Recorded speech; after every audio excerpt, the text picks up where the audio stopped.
you pick, and Okay. I will listen and try to answer or call on people who can. There we go. Harriet, part of the reason for doing this is the economic viability of the city in the long term. But you didn't address that here. I'm wondering if you could say a few words about what you see capable under the existing code that we now have under zoning and under the Building Heights Act, which, as you point out, was different. Right. If you looked at, let's say, clusters, or instead of looking at it citywide, and then what you would need to, if you made, assuming you made projections, what you would need to satisfy those projections. Okay. That information, we have done some preliminary analysis of the economic impacts, including looking at, in our city where more than 40% of the land is off the tax rolls, what it means to be able to support ourselves and to pay for our city services. But we're trying to take these approaches and then look at the capacity that gets generated under each of these approaches to answer that question more definitively. And that part of the analysis we haven't completed yet. Oh, okay. But part of the argument, because we recognize that an argument must be made, right? That if we're going to make any changes, we have to be able to justify them, and that has to do with the economic health and the growth of our city. So we have to provide, I think, not just one number, but some scenarios about growth that might seem reasonable, and look at when we begin to feel the impacts of the limits on height in our city, given those different growth rates. So that'll be part of what gets presented with our recommendations. Are you looking at both residential, meaning people living Yes. there, and the office and retail growth? We're looking at residential growth as being the primary driver. That might be I think that's a conservative answer, because right now we have negative absorption of office, and we know the office markets are changing and the office footprint is changing. So we might look at a split between office and residential, but I think the most conservative way to look at this is to look at most of that capacity going to additional residential development. So we're going to give an analysis of what that might look like, but we're also considering, like I say, some policy calls that we've made early on, that we're going to adhere to our comp plan that the council has passed and that our citizens have weighed in on. That's also about preserving the character of our neighborhoods. So one way that we can accommodate growth in the city under the current height cap is to increase density in every neighborhood, right? But that's not the approach we're taking. Right. We're looking at just those areas designated for growth in the comp plan and saying height increases would be limited only to those areas. So that's already a policy call, but we think it's one that's supported, by the work that our citizens have done over the past dozen years in planning for the city and then some. Okay, we have a question over on the left against the wall. I actually have a comment, but I'll make it really quick. This kind of follows on what you were just saying there. The images that you presented were really helpful, but they were monotonous, and in reality, raising the height limit would allow some buildings to be high, but not necessarily all buildings. And it might be that, instead of having 230-foot buildings, we'll have one at 170 and one at 90, or, another, there might be less pressure across town in one of the single-family residential neighborhoods. You make a really good point, and I will say something that's a consideration for us here. One of the beauties of the current Height Act is that it's very simple, right? And that it lays out a standard that's easy to follow and easy to understand.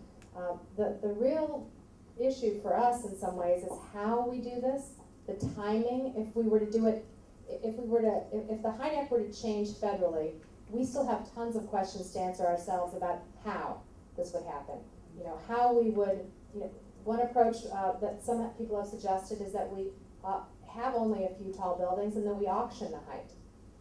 That we make it a beauty contest so that we only get beautiful buildings out of it. Some have suggested that we get no additional development potential, only additional height, so that you might have more tall and graceful buildings, not kind of those squat boxes that are often characteristic of our buildings. So there are lots of ways to think about how we would do this, and I think it's helpful to hear people's comments. We didn't look at setbacks or anything else with additional height, but one of the principles that maybe we haven't articulated is that whatever federal change we have to make would have to be fairly simple. Not hundreds of different new heights in the city, but something, a simple rule that would be as easy to follow as what we currently have. Thank you. Earlier, you said that you were not looking at raising heights in the residential areas and neighborhoods. And you've also mentioned historic districts and places not specified in the comp plan for growth. Yesterday, I filled a page with places just in the Capitol Hill Historic District and immediately around it, which is a residential area, with places that were red, in other words, designated for growth. They included 2 elementary schools, including one that I know has a waiting list of like 500. It included a square that has new townhomes, including residences for people of limited means. It included an area just north of the 11th Street Bridge, but still in the L'Enfant plan, that would cut off the southern part of the historic district and the residential neighborhoods outside of it from their relationship with the river.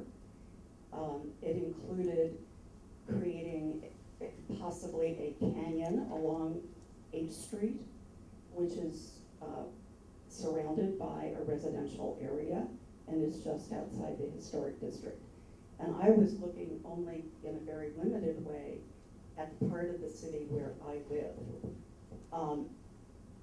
What on earth was the basis for designating rec centers, row house areas, row house neighborhoods, including a square across the street from a couple of individually landmarked So buildings? let me go over this here. So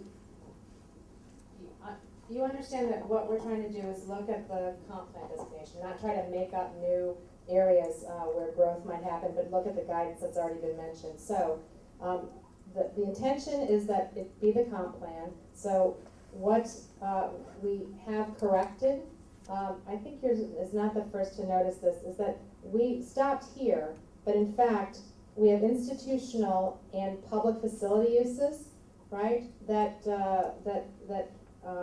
we did not intend to include. So those are some of the facilities that you're talking about. So those are not, it's not our intention to include those facilities. And Why were they included then? because we made a coding error.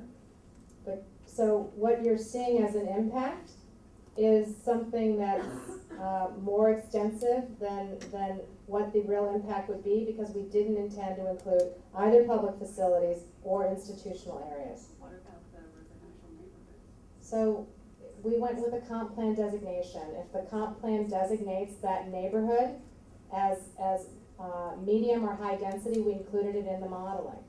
So we didn't change any of those designations.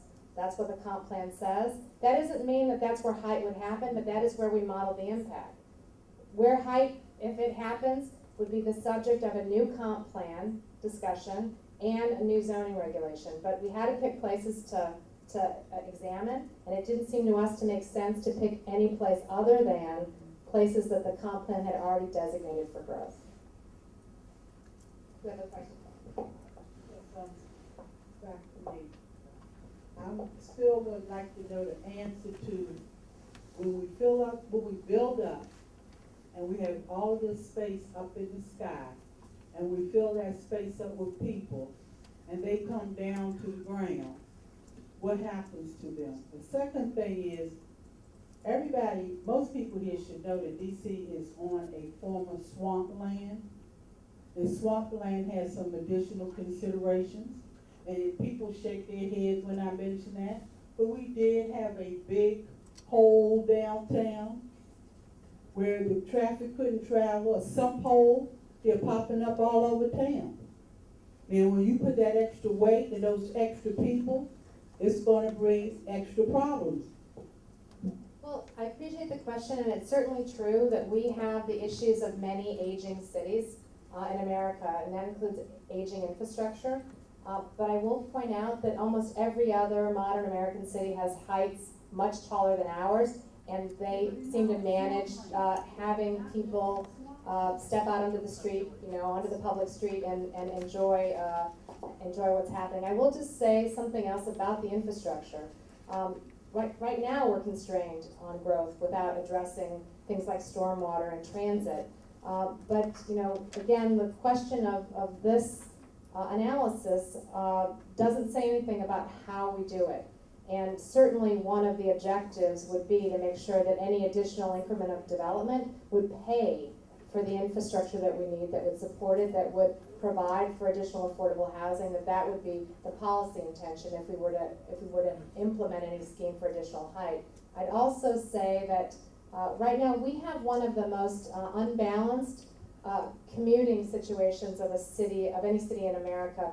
We have the largest daytime increase in population per capita of any city in America. And so another thought is that if we could accommodate more of the people who worked in the district as district residents, that we'd actually have less traffic and less commuting. I don't know if many of you realize this, but we're a fairly low car use city when it comes to Washingtonians. 82% of our households have one or fewer cars, and only Midtown Manhattan does better than us in terms of car ownership. So I think that is something that we also need to take into consideration, that things that would balance out our work, our housing and jobs would probably help with traffic in our region. Two quick questions. First, to touch on the transportation aspect, how much has the federal government and local governments in this region invested in Metro Rail? How many billions of dollars it is? A lot, and there's a commitment on the part of the federal government to do more that has been intermittently met since that commitment was made years ago. $10 billion with the Silver Line and all the other ones. So it would make sense to maximize development around some of our outer metro stations. I would suggest as a goal. That's a great regional goal, and I believe many of our jurisdictions and plan to do exactly that. They see the benefits of putting development around transit. And then my second question, real quick. I see Upper Northwest is one of the regions that might have modestly taller buildings. I've been to Friendship Heights several times, and there's 150, 170-foot buildings on the Maryland side, directly across Military Road. I'm confused. How would that have any impact on the DC side on the Maryland side? Directly across the street, it has no impact on views. It may not have much of an impact, but I'll leave it to others to judge, because we have those views, in the analysis. But the question has been raised in other meetings: what is the federal interest in the height of buildings at Friendship Heights or Congress Heights, or at Georgia, where it crosses into Silver Spring? And those are good questions. We have a question right here. I'm very happy for this visual presentation, and very frustrated at the piece that's missing, which is the impact, which has been raised by several people now. The visual part of it seems to me to demonstrate that the 130 feet that we have now is more than adequate, and that I'm not clear what the pressure is, has not been articulated for changing that, other than Darrell Issa asked us to look at it. So I think that needs an enormous in terms of the impact, which if this is the last public meeting, then I'm very frustrated. I'm hoping that the next It's not the last public meeting. Okay, the next phase we can discuss it, but it seems to me people have sort of picked at the edges of a very big question on impact, which is we're pretty much at capacity on road and transit and public transit at the time. There is no sense that we're going to be hit with a boom in public financing for expansion.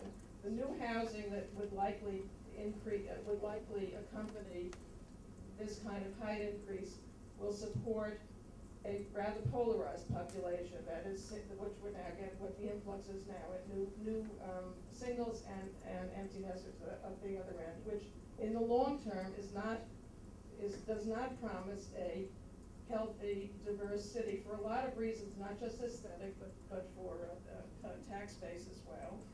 And the increase in commercial space with filling in this thing seems to me begs the question of what the long-term expectations are for commercial need and what, which is very often what happens when that's the target.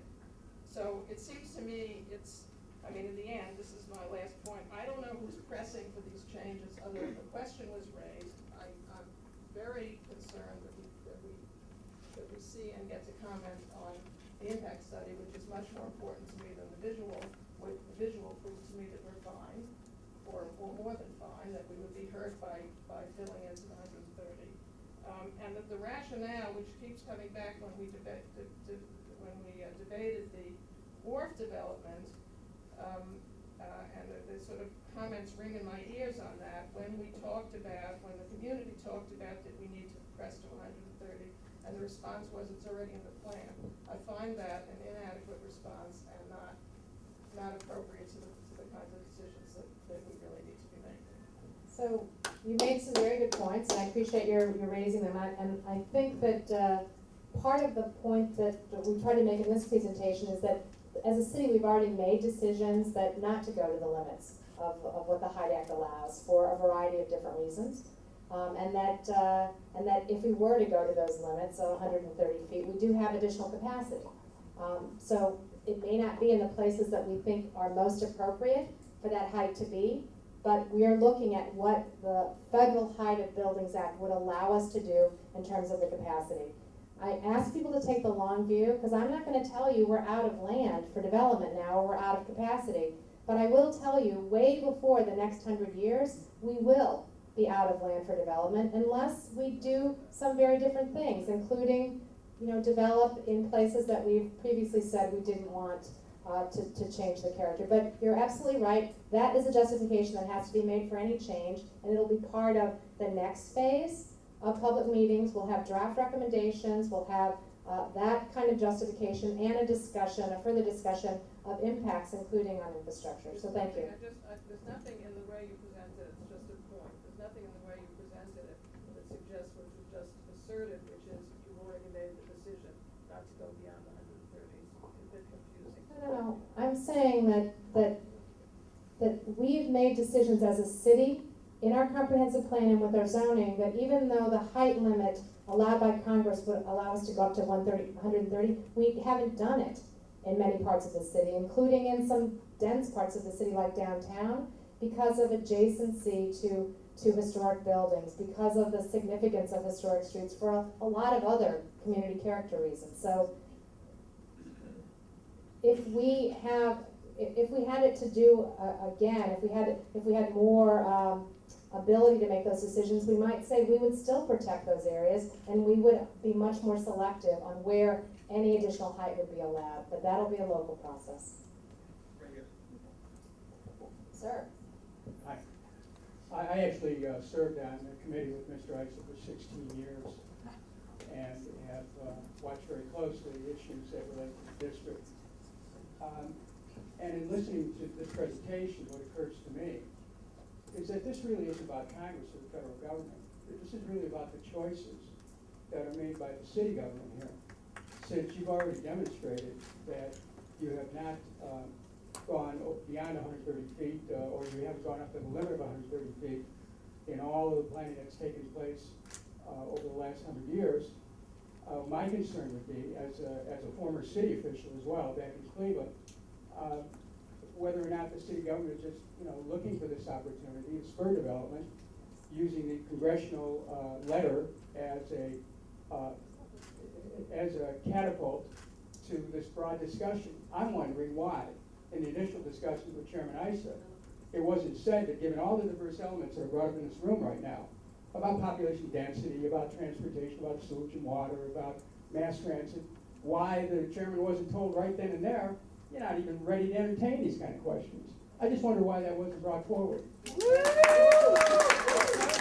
I think the basic reason is the reason that you alluded to from your time as a local official in Cleveland, that we believe in the District of Columbia that it would be good for us to have autonomy over our decisions like the height of our buildings. And that we shouldn't have to ask Congress for permission to be able to increase building heights in parts of the city where we think it's appropriate. Look, I've seldom been in a position in 16 years or less than that to ever defend Darrell Issa. But I will say in this time, this isn't Darrell Issa's call, and he would not even assert that it is. That this is really a local government matter. Congress can do something that's permissive, but it's not mandatory. Absolutely. Well, hello. And so I would just, respectfully suggest that this kind of a discussion seems way premature. And I'm really at a loss, with a lot of experience in government on a number of levels, to understand, what this is really about. Because it's not about Congress. It's not about the federal government. Well, that's what I'm wondering. And so you ought to just put that on the table. I don't know the city the way that most people in this room do, but I see something else happening here that's behind the scenes that I don't like. Well, we're honored by your presence and thank you for your comments. I believe that what Delegate Holmes Norton would tell you is that it is about local control. And I wouldn't be saying, this is not the study that answers the questions about what the local government should do. That's something that we would do if and when Congress gave us the ability to make those determinations. Am I next? Is this Whoever has working? the mic, yes. Is this on? Okay. Last year, after a visit to Philadelphia, the downtown monumental core, where they do have 20 and 30-story buildings, and I was running for city council in April, I raised the issue of whether we should look at taller buildings. So I've been thinking about that a lot ever since I raised the issue. And that brings me to a number of different questions, and I went to a number of forums and heard other people's concerns. First of all, I don't think we should have any increases within 2 or 3 miles of the Washington Monument. That would solve that problem rather than playing around with the L'Enfant Plaza or L'Enfant Plant. Secondly, something that a lot of questions were raised about zoning plans that are being considered. And looking at the things that are within the L'Enfant area and where they could be raised to 130, I think a lot of that is considered to be R5B, which is not going to be all that tall unless the zoning commission decides to get rid of a whole lot of these residential designations. And I'm very worried that that's one of the things that might be happening behind the scenes that the gentleman over there just raised the question about. So I'd like you to address that issue. And also the distance away from the monumental core. We do have a zoning rewrite that's in front of the zoning commission, but it didn't address any of these issues. It wasn't intended to change the any heights.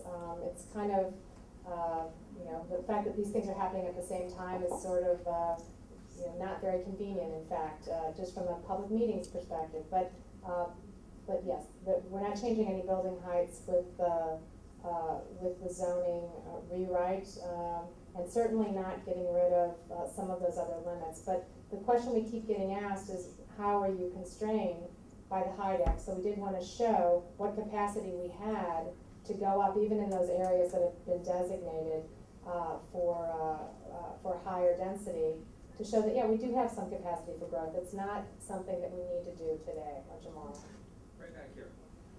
Mr. Goding, just a simple question that's actually a good segue. To what degree did the study team consider time or timing, if at all, in the implementation of this? You talked about the long view, and you talked about zoning plans, comp plans. To what degree does time factor into it? Time is a hugely important factor, and that's a great question. I mean, even if the heights were allowed to increase in the city by federal action, what would happen to the value of property if we suddenly released a ton of additional development potential wouldn't be helpful to the city. It wouldn't be helpful for our tax base. And really, we only need capacity sort of when we need it. A 20-year supply of growth is what most cities look to have, kind of designated, identified, and entitled. A lot more than that, is not really necessary. So time has everything to do with it, and we need to have, time for conversations in neighborhoods with our citizens about what's appropriate, where and how we make any changes. You got a question right here. I guess I just wanted to reinforce your observation that, I think it's a thoughtful study, it's very thought-provoking in terms of different scenarios around, having so many, people not live in the city but work in the city, and how we could actually, bring more people to be able to live in the city and make it more affordable, and that with any sort of scenario moving forward, it seems like both those questions are really important. It's like, how can we accommodate more people living in the city, meaning they could walk and bicycle to work, and then also how can we make it more affordable to live in the city, and even sort of leveraging any value that would be related to any consideration of raising any heights. And I think that both of those things should be core questions as we go forward in looking, doing more deeper analysis. I think those are good points, and I think those are important parts of the how. Oh, yes. I've heard of, well, there was like kind of like a loud group rumble. I don't know if this is all right. And about developers maybe wanting an increase in the height act or more density, but I'm a homeowner and I see the value of, not having more density because my value of my home increases. So I feel like the converse can be stated about like maybe homeowners are the ones who don't want increased density. I don't know. I feel like there was a lot of negativity towards possible developers, but I think the same could be said for homeowners not wanting any change because their home values will increase, and I feel like those might be the same people who also want a diverse, affordable city. So I find there's a contrast there or something. But It is definitely true that when we went to a focus group of folks who do development, their initial reaction was no, we don't want to have any changes in height because we like the current value proposition. We own real estate here, and no more of it is going to be made, and it would be better for us if we didn't have to worry about changes that would affect the value of our property. But over time, I think that the view might have moderated a bit, including the notion that maybe no new development potential, but allow for different heights that would allow more graceful buildings, different price points for rents, office and residential rents.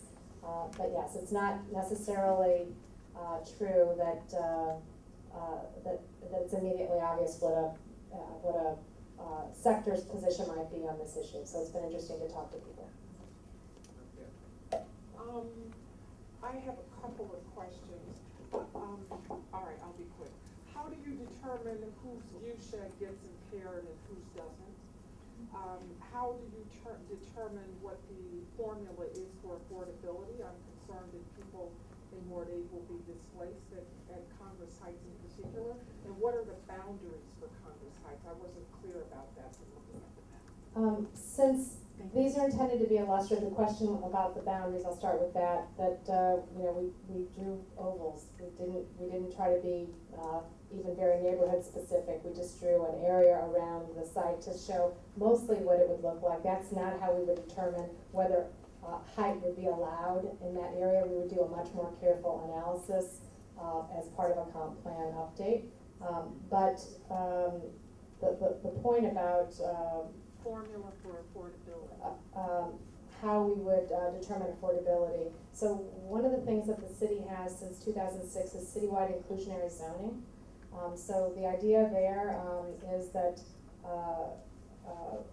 8 to 10% of all the new housing that would get developed would be permanently affordable for the life of the building in new construction over 10 units. So the idea is partially that we would be able to get additional affordable housing through inclusionary zoning, but that's not to say that we wouldn't be able to dedicate a larger portion of what any increment would be to affordability. High-rise construction is not the cheapest construction. Someone else kind of alluded to that point earlier. and that our cheapest housing is not gonna be the 3 floors that are added on top, of an existing 10-story building. But, supply and demand is what it is, right? So the more supply of housing that we have in the city, the more affordable it will be overall. The people that move in to those units are vacating other units and on, so that, there's no way that we are able to house people who wanna be in the city by not increasing the housing supply. So that's one way that we would do that. We have a question right here. Hello, I'm also very glad to see so many of people here this evening. One question I had, as a renter, a key concern for me is affordable rentals and housing. And when I looked at the website before I came, it seemed to say that where it was under rent decreases by going through the different scenarios presented in terms of the housing, it said no impact on bringing down rent. So this gets to the point that I was raising earlier, that we, since we're talking mostly about tall buildings where construction costs are the highest of any type of construction, that we're not expecting the units that get produced just from the height increase to be the city's most affordable units based on their construction costs. But we do expect to see an impact on housing affordability based on an increase in supply. There's a question right here. Hi, Harriet. I'm over here. I actually I had a question, both a comment about the politics, but also a question about the politics. And frankly, I was surprised at the gentleman from Ohio and his conclusion as to this whole issue about city autonomy. And I completely agree with him when he said, yes, this is in fact an issue for the city. But I think we differ on the conclusion, which is that I actually believe that the city should have the right to make its own determination as to what its height would be. My belief is that we've been under the strictures of Congress for a number of years, very many years. And this is one of those situations where really the citizens in this room should have the opportunity to decide. And I'm no fan of Congressman Issa either. I disagree with him on virtually everything. But I do hope, as far as the politics go, that he does give us the autonomy to go ahead and have the debate. I may disagree with this lady about what it is that her intentions are or what she thinks is proper for zoning, but I absolutely believe that it should be our opportunity to decide. But my question is, on on the presentation of the different opportunities, you've laid out 4 of them. How's that gonna go to Congress? Are we gonna make a particular recommendation to them? And how do you expect Congressman Issa, if he were to put forth a bill and it were to pass the House and the Congress, how do you think he's gonna react? So I'm interested more in how it's gonna all work. I don't know how it's gonna all work. I do know that like I say, we can't construct an incredibly complicated scheme, but that's what you guys are here for. We gave you 4 different options. Maybe you'd give us back some amalgam of them, or some combination, or some variation, or something based on what you've seen tonight or what you've seen on the website. So we don't have a recommendation yet, but we'd like to be able to come to one. And I think what we'll do, there'll be, once we have more public meetings on draft recommendations, there will also be a National Capital Planning Commission hearing, a public hearing, and you'll be able to weigh in there. NCPC and the city will be responding to Chairman Issa with respect to this, and we hope that there are some things that we can agree on, and some things that we may not agree on. But we're looking forward for the opportunity to make some recommendations and to try to get a little bit of additional local autonomy. We have a question right here. Hello.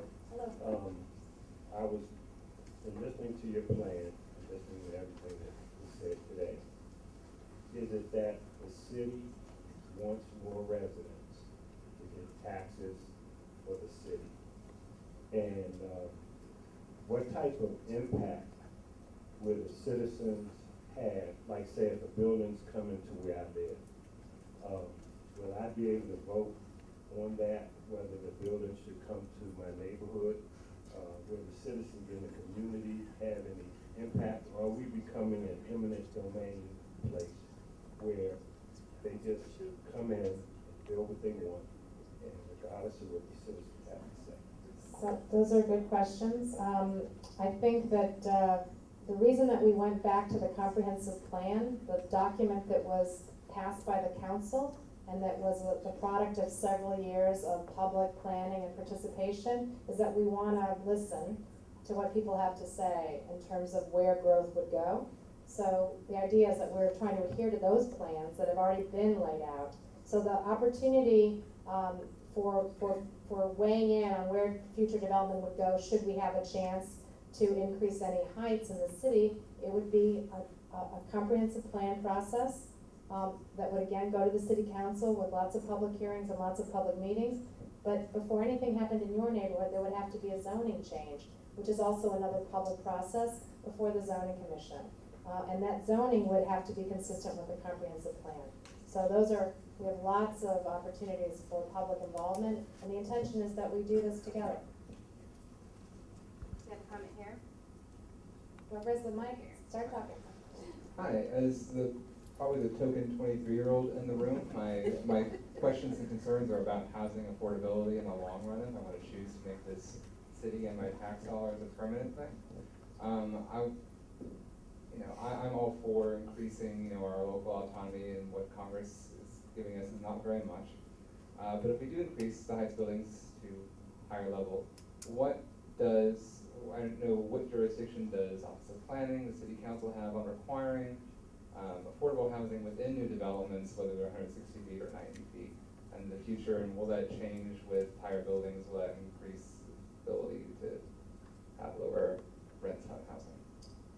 So that's a variation of a question that we got before. So we're one of the places in the country that has citywide inclusionary zoning. So the idea is that with market rate construction, we also get permanent affordability. So that is something that would help provide affordable housing, but there's nothing that would prevent us, if we decide we want to do that, is to get additional housing affordability out of additional potential to do development. Other things that the city would naturally want to try to pay for with additional development would be infrastructure, additional transit capacity, other amenities for the public, additional parks and open spaces. The gentleman asked the question about the relationship between taxes. Most of you are longtime residents, and you know that a significant part of our city is not on the tax rolls. Federal buildings, city properties, parks and open space, universities. We have a dozen universities, but we have more than 80 institutions of higher learning that are now present in the city. All nonprofits are off our tax rolls if they own property. So we do our business on a very, very small tax base. And so part of this is, residents are good for the city. Having residents, especially residents that work in the city, are good for the city. So, that's really the only way that we can be, financially responsible, fiscally stable, is to have, that solid residential population. And, this is really the first decade that we've seen any population growth since World War II. So we are, in a different place. We're looking toward a very different future. Over here. I'm concerned that allowing taller buildings in certain parts of the city will negatively impact development in other parts of the city that really need it. Currently, the HIDE Act encourages growth to be spread out throughout the city. So that aside, I don't think we have enough information to make an informed decision here. Basic questions such as how much square footage do the various options provide? What's the current supply of office, residential, commercial space? And how much capacity do we have under existing zoning regulations? When will we exhaust this current supply? These are all basic planning questions. Those are each and every one of those questions we will have answers to when we're ready to make a recommendation. We just didn't want to wait to show you the modeling analysis that we had done, because part of what people are concerned about is the visual impact, the impact on the view shed, the impact on the skyline. the impact on how you experience a city street. But you're absolutely right, those are exactly the questions that need to be answered before we make any decisions about whether, and when, and if we should raise building heights in the city. The other part of the question was, how much are developers gonna be making of this additional square footage? As much as they can. And where is that money going to be paid for? If they don't make money, they ain't gonna do it. Please. I'm the ANC chair for Eastern H Street, and it makes me real nervous to see that horizontal line up there. It's a block bounded by 10-foot alleys on either side. It's a half a block, and is the definition of how you can overwhelm the residential neighborhood if any added height is put in there. It's currently 55 is the maximum with some of the benefits that you get for putting in a 14-foot ceiling, for example. Anything more than that's going to be a disaster. So I don't understand how that easily got in there. It seems to me that's probably an inappropriate place for added height. And refers to, there's also the question referred to by others, that if the sidewalk is too narrow to absorb the current traffic, what are we going to do if we start putting extra height? So that's a really good question, and there are several areas. You can see Georgia Avenue is another one of those areas where we have small lot sizes. So even though the designation might be higher density in the comp plan, when we do the calculation of development capacity, there's not going to be much development capacity because you can't put a high-rise building, you know, on a lot that's 60 feet deep, right, or 40 feet deep. So that'll be part of the calculation, and it's not intended, again, to say this is where height will go. We're just looking at the comp plan as a way to figure out what might be included, but importantly for many people, what is definitely excluded. But thank you for that comment. Hello, Chris Otten, dcforreason.com. It's about reasonable development. Just bouncing off these ideas, you know, I really would like to participate in this discussion, love to participate in this debate, but as been noted by former Congress member and others in the room, that there's just not information here. You know, there's assertions being made without science, data to back it up. It kind of sounds like the zoning rewrite, but you know, I was at a meeting last week. We asked these same questions last week. I know you have a big team of consultants working with you. Even if we were just to look at the look and feel of this, there's no shadow or sun studies. The penthouses, you know, where this thing got started, how do people get up there if the mechanicals are on the same level? Point that the mechanicals are on the one level above it so the elevator can go up to the top floor. So that seems discriminatory. The presumption that the extra floors will somehow go to places, offices where Washingtonians will be working is not based on any science that I can tell. I mean, most people who work in DC government don't live in Washington, DC. And we didn't even get into infrastructure and impacts and, you know, the environmental impacts. I mean, we have aquifers drying up around this country where cities may literally dry up with it. And we want to bring more people into this city at this very unstable time in our planet. It seems very strange to me. I just, to conclude, there's no debate here, there's no discussion. We don't have the information to do it. And frankly, I just can't believe this process. I can't believe the hype about it. I think you're being put up to this, and I think we need to stand up to Congress and say, look, we need more money, because this money's coming from our taxpayer dollars, and clearly we don't have the reports and science to do it. So I just don't believe the hype, you know? Don't believe the hype. The hype is right. That's what I gotta say. Thank you.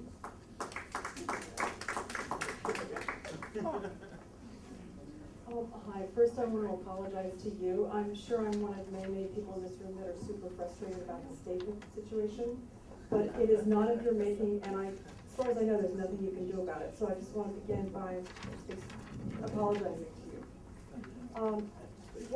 In addition to that, what I want to say is I was very excited to see the word periphery on one of these PowerPoint slides, development on the periphery. And you know, there's a lot of emphasis on lifting the area east of the river, developing the area east of the river, and I don't see anything really here about putting, I mean, if indeed we need more capacity, which it appears is not universally agreed with. But if indeed we need more capacity, why aren't we looking at putting that capacity on the periphery? That's a very good point. The areas that we modeled include areas that are on the periphery, but you will note that the capacity of those areas based on our future comp plan, our future land use map and the comp plan isn't an enormous amount of capacity because usually they're fairly small areas that are designated. But looking exclusively at the periphery is absolutely an option, and that was what we intended to try to illustrate with some of those illustrative areas. We're right here. Oh, hi. I just want to raise a few points of interest. I used to work in real estate development before I changed careers and moved to DC. One of the things that we're not talking about is the commercial residential split and the way that housing supply and demand kind of works in dense urban areas. Just because we're building more houses doesn't mean that their price is going to come down. Right. Look at New York City. Everybody can agree that there's more in taller buildings since 1980, but you talk to people, their rents haven't fallen at all. Also, developers don't look for the long-term money, they look for the short-term money. And I think part of the reason why we're having this conversation now is because DC's hot. If this, whatever the city decides to do, the point is the money's coming from people who don't live here and don't really have an interest in what happens in 50 years or 100 years. Exactly. Some cities get hot and then they get cold and then they're left holding the bag. I've spoken to a lot of people who work in commercial real estate. A lot of this money's coming, from outside the United States. It's just looking for a place for a couple years until they get paid back. But residents here, again, they're going to be left with that. So, before you make any serious decisions, really think about the motivations behind this and think about, in the local term and in the broad term, what the city's going to look like and what it's going to mean to you. Yeah, you mentioned there are several meetings and several steps in the process. I would recommend at the next meeting that you have some sort of illustration that talks about where we are in the process. That would be very clear to me where we weigh in to make our voices heard. I know this is a public hearing. It will become a point where we have to give testimony. That testimony goes on the record. I'd like to know when that occurs so that Congress or whoever makes the decision is actually hearing from us. At this point, I think this is just like a workshop or something to that effect. But at some point, our public testimony must be part of the public record. And I'd like to know at what point that takes place. And the second thing I'd like to talk about is the impacts. And so clearly we need to have a full discussion about all the impacts. There will be impacts to our cultural institutions as a result of this proposed height consideration. Obviously some park and rec issues are going to come up. There will be pressures on our school systems, water, our natural resources, so all those things. So I'd just like to know in the next meetings when they're going to occur, how they're going to unfold, and some of the subject matters that we're going to be discussing. So we are going to be doing another round of meetings, public meetings, with draft recommendations, and that will be happening in September. There will also be a meeting at the National Capital Planning Commission where your testimony will be invited. People can come and speak at that meeting. But let me be really clear about something I said earlier. This is not a decision that we're talking about to change the heights of buildings in the District of Columbia.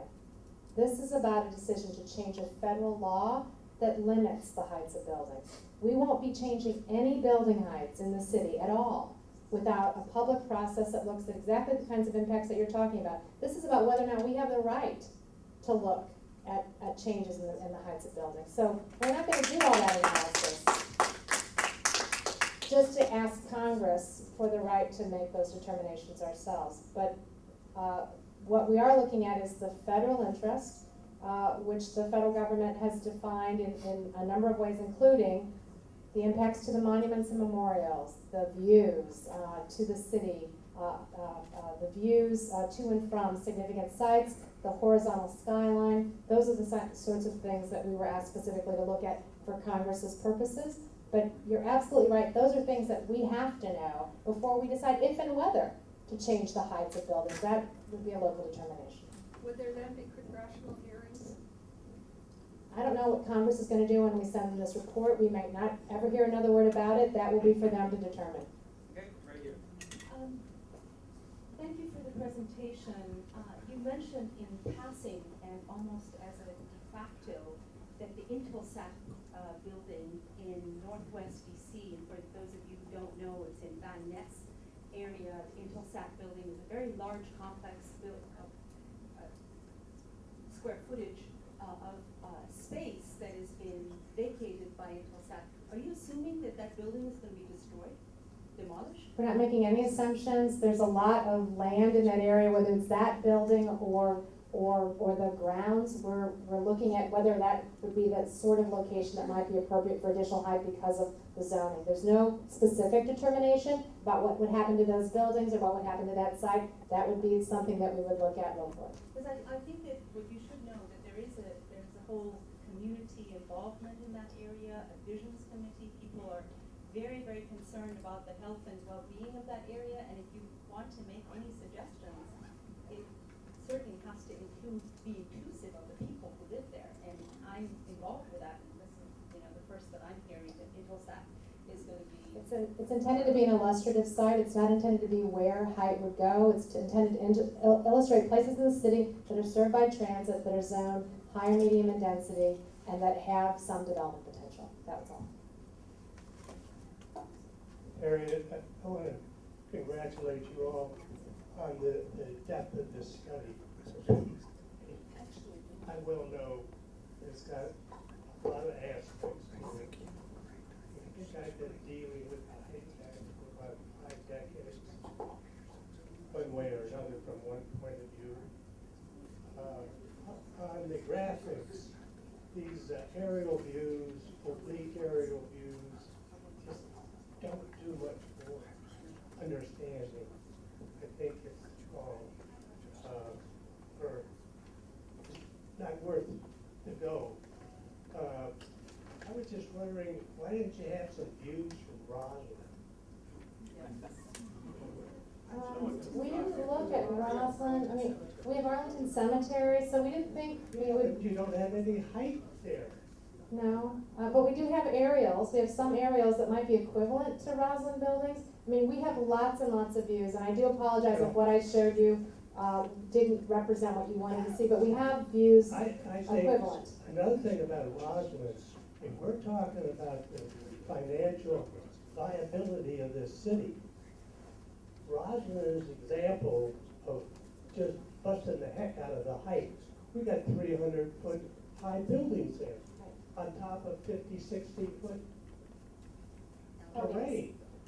And it's been a huge success financially for Arlington County. I can guarantee that. But it's about the greatest collection of mediocre to ugly buildings I think ever put together. And some of the newer ones are a big improvement. And it's still going. It is not finished. And you're going up Wilson Boulevard and Clarendon Boulevard with high-rise residential, very high density. Ironically, there is a federal height limit on the Roslyn buildings. It's called the flight path to National Airport, and so that is some a way in which that height is limited, but that's just a bit about the only thing. I'm gonna. Didn't work. They tried it. Can I just say that we're past 8:30, and so I want to be respectful of people's time. If we'll stay around to answer questions that people have, but if people wanted to leave, they certainly may. And I want to thank everyone very much for their very thoughtful comments, their passion that they bring to the issue. That's exactly what we want to hear. Thank you so much for taking the time to come out tonight.